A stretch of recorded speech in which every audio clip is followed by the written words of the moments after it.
नमस्कार। शाम के 7 बज गए हैं और आप देख रहे हैं खबर उत्तराखंड। मैं हूं आशीष तिवारी। हर शाम की तरह इस शाम को भी हम लेके आए हैं आपके लिए उत्तराखंड की राजनीति की अंदर की खबरें। अब जब प्रेमचंद अग्रवाल ने इस्तीफा दे दिया है, इसके बाद क्या होगा? धामी कैबिनेट को लेके तमाम चर्चाएं चल रही हैं। धामी कैबिनेट का विस्तार अब निश्चित है और जब हम ये वीडियो रिकॉर्ड कर रहे हैं उस वक्त शायद बीजेपी और केंद्रीय बीजेपी का जो नेतृत्व है वो भी इस बात पर मंथन शुरू कर चुका होगा कि अब किसे लेना है कैबिनेट में, धामी कैबिनेट में। जो खबरें आ रही हैं वो खबरें ये बता रही हैं कि धामी कैबिनेट में रद्दोबदल करने के लिए कुछ सख्त फैसले हो सकते हैं। उसमें फैसलों में एक फैसला ये भी हो सकता है कि न सिर्फ प्रेमचंद अग्रवाल बल्कि एक या दो ऐसे एग्जिस्टिंग कैबिनेट मिनिस्टर्स, उनकी कुर्सी भी जा सकती है और इसकी तैयारी भी चल रही है। इनके नामों का खुलासा करना थोड़ा मुश्किल है अभी, क्योंकि बीजेपी और खास तौर पे मुख्यमंत्री पुष्कर सिंह धामी ने अभी तक अपने पत्ते इस पूरे मामले में नहीं खोले। यहाँ तक कि आपको याद होगा कि जब प्रधानमंत्री नरेंद्र मोदी उत्तरकाशी आए थे, उसके बाद जब मुख्यमंत्री उनके प्रधानमंत्री के लौटने के तुरंत बाद जब दिल्ली गए थे, उसके बाद जब वो लौटे थे तो उन्होंने बड़े ही सामान्य तरीके से ये कहा था लौटने के बाद कि दिल्ली दौरा उनका बेहद सामान्य दौरा था और उसमें कोई भी राजनीतिक कयास लगाने की जरूरत नहीं है। और लगता है कि मुख्यमंत्री पुष्कर सिंह धामी अब धीरे धीरे मजे हुए राजनीतिज्ञ के तौर पर हो गए हैं और बातों को मन में दबाकर रखना सीख गए हैं। फिलहाल अगर चर्चा पर लौटें तो यह माना जा रहा है कि न सिर्फ प्रेमचंद अग्रवाल बल्कि एक या दो और ऐसे मंत्री हो सकते हैं जो पिछले कुछ वक्त से विवादों में हैं या फिर सरकार और संगठन के बीच का जो सामंजस्य है, जो ट्रैक है, उस पर सही तरीके से नहीं चल पा रहे हैं और यही वजह है कि उनको हटाया जा सकता है। अब सवाल ये है कि अगर इनको हटाया जाएगा, क्योंकि पहले 4 कुर्सियां खाली थी, उसके बाद जब प्रेमचंद अग्रवाल चले गए हैं तो अब 5 कुर्सियां खाली हो गई हैं और अगर 1 या 2 हटाए जाते हैं एग्जिस्टिंग मंत्री जो पहले से हैं अभी, तो 2 कुर्सियां और खाली हो सकती हैं मैक्सिमम।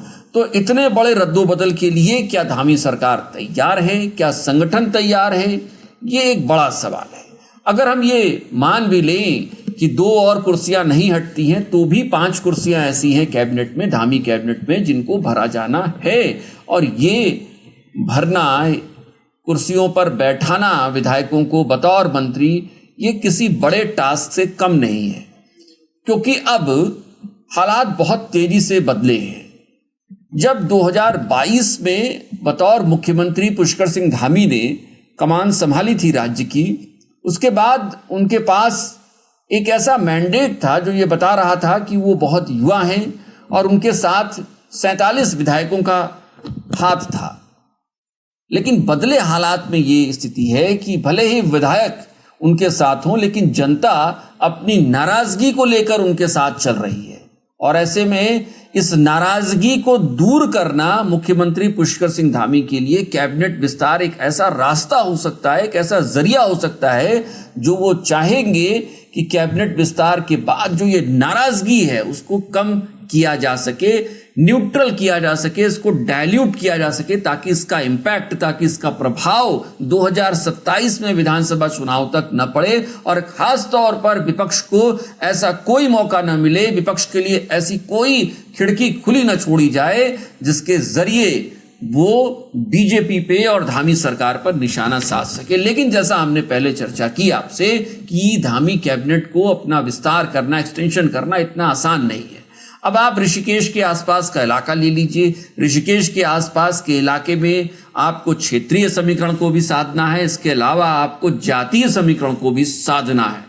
इसलिए इस नजरिए से आप देखिए तो धामी कैबिनेट के लिए, धामी सरकार के लिए यहां मुश्किल होने जा रही है, क्योंकि आप किसको लेकर आएंगे। मदन कौशिक एक नाम सामने आता है, लेकिन याद रखिए कि मदन कौशिक अक्सर त्रिवेंद्र सिंह रावत के गुट के कहे जाते हैं और ऐसे में क्या ये रिस्क धामी ले पाएंगे कि वो मदन कौशिक को अपनी कैबिनेट में लेकर आएंगे। हालांकि अगर लेते हैं तो इसमें कोई दो राय नहीं है कि मदन कौशिक एक बहुत मजे हुए राजनीतिज्ञ हैं, अनुभवी राजनीतिज्ञ हैं, कैबिनेट मंत्री रहे हैं और ये शायद धामी कैबिनेट के लिए फायदेमंद हो सकता है।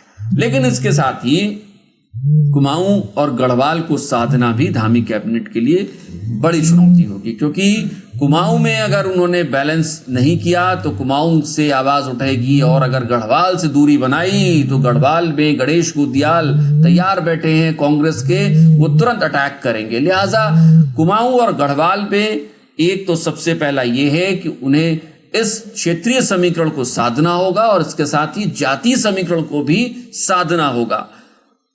कोशिश यही होगी धामी सरकार की कि इन समीकरणों के सहारे वो न सिर्फ 2027 के लिए अपनी राह को मजबूत बना पाए, बल्कि जो नाराजगी लगातार पिछले एक महीने में प्रेमचंद अग्रवाल के प्रकरण के बाद सामने आई है, उसे दूर करने के लिए कम से कम कुछ ऐसे प्रयास दिखा सके जो ये कहे कि धामी सरकार ने वाकई में नाराजगी को दूर कर दिया है।